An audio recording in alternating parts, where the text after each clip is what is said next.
it's me from Casually Fragrant. Today I'm going to be going over in a bit more depth my Diptyque travel set collection that I got from Nordstrom during Christmas time. So Diptyque is a French perfume house. It was founded in 1961 and acquired by a private equity fund out of London in 2005. And I don't have too much experience with this brand, and I keep getting recommended ones to try. So I thought it was a great idea to get a bit of a travel-sized sample set. This was a blind buy, so there are some hits and misses for me, but overall it's a fantastic collection of fragrances. And it came so beautifully packaged. Here it is. There they are, and yeah, I've already like ripped some of the paper, and there it goes. And it's upside down. Also, we're off to a great start. This is 2021, repeat of 2020. Okay, so here we go. One thing that I think that's really cool that it came with is this little kind of pouch container, and I haven't used it yet, but I could just see how adorable is this to keep it in your bag, to keep it so it doesn't like, you know, like hit into other stuff if you keep it in your purse and stuff like that. So really cute, and I definitely will be keeping a few of these and using that. So I guess we can just get started, and I'll go from left to right. I just want to say I apologize if I mispronounce some of these names. I believe they're all, since it's a French perfume house, and since I've actually, well, I've taken French in school, I hope no past French teachers see this video, because they would be like, the pronunciation is just like not okay. So here is the first one, and this is Fleur de Peau, flower of skin. I'm gonna be wrong.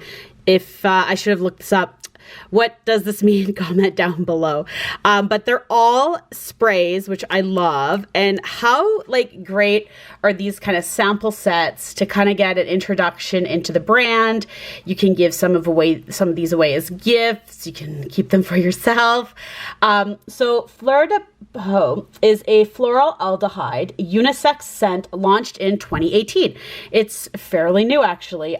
It has top notes of aldehydes, pink pepper, angelica, bergamot, and middle notes of iris, Turkish rose, and a base of musk, amberette, which is like a musk mallow, carrot, ambergris, leather, and sandalwood.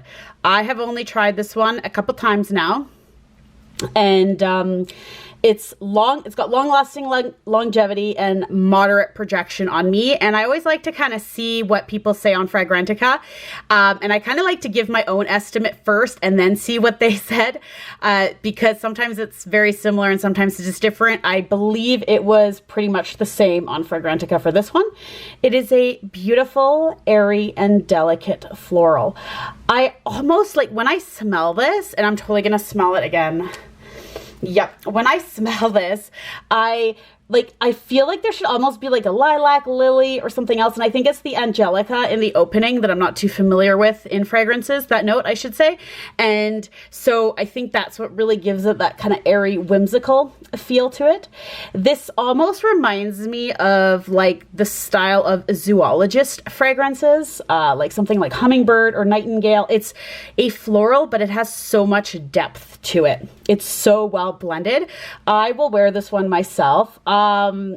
Sometimes, but I want to wear this one myself kind of in the spring and test it out, but I think I might let my grandma take a sniff of this and see if she likes it, or my mom, and I might gift it to them.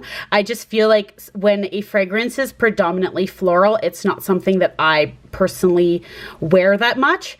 And the rose in it, I do kind of get that rose in the dry down, and my husband's not the biggest fan of rose. So I do think it's the perfect spring scent, though, just when you're wearing a light cardigan.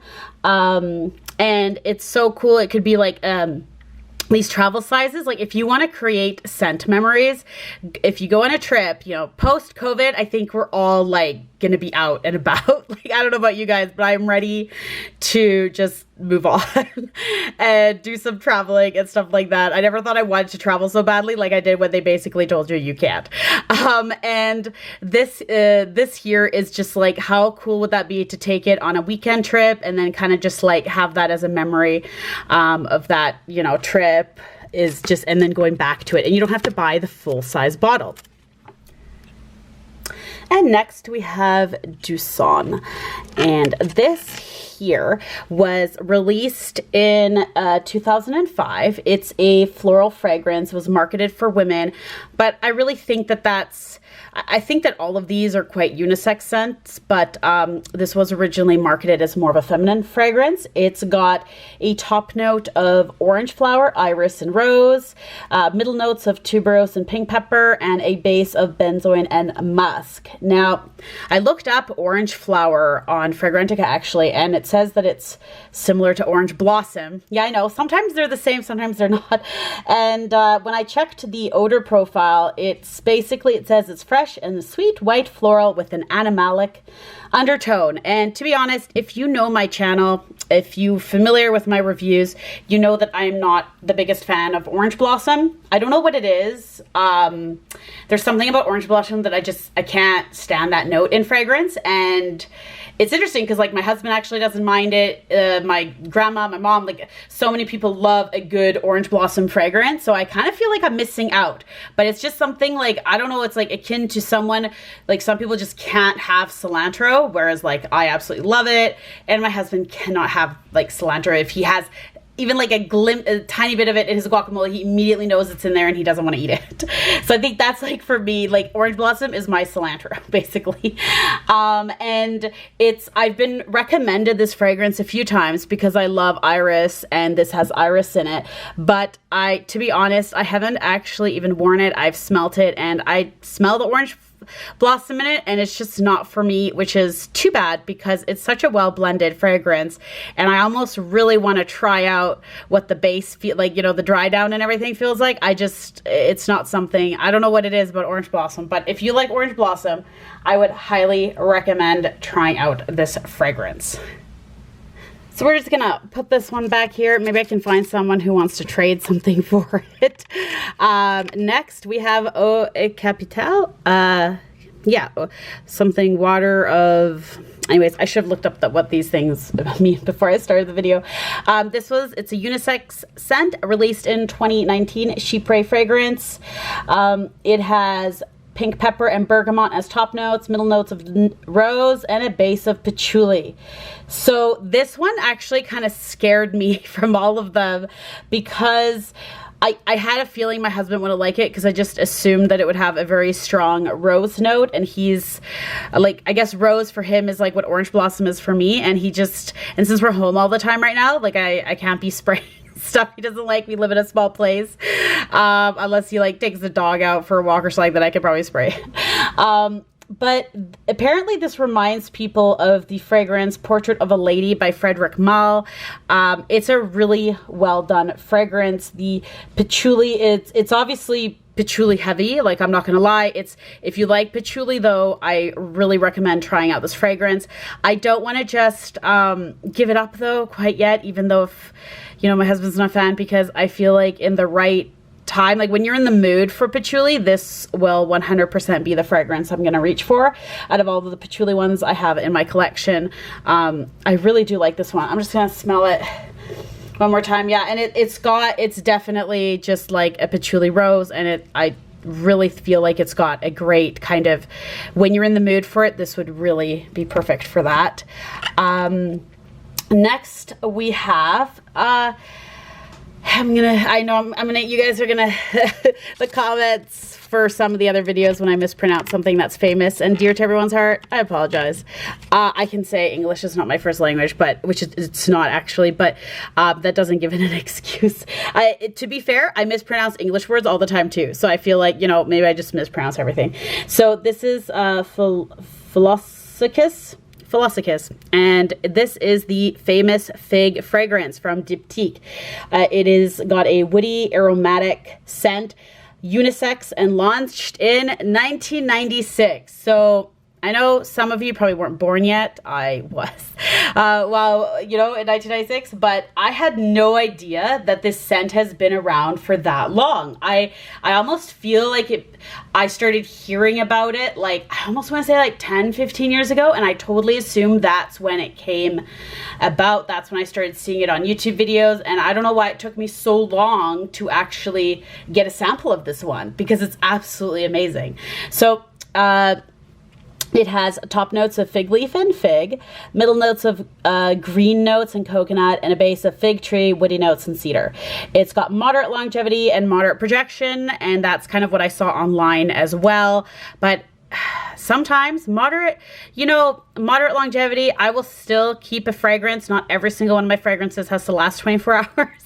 Sometimes you just want to wear something and then you know it's going to disappear and you're like, great, I can either spray it again or put on something else. So I'm not opposed to that, and this is definitely worth it. So it's a definitely unisex scent, and it's got a very realistic fig, and not one of those shriveled up dry figs that you get in the winter if you live like in the north, where, you know, like fresh fruit is like, you get some of it but it's not the same. Like you get like some fresh fruit, you know what I mean, and in the grocery store, and it's really expensive, and you bite into it and it's like not really juicy. So not like that at all. This reminds me of a fig when I was on vacation in southern France to visit family in Nice, and they had the most amazing like street vendor with figs.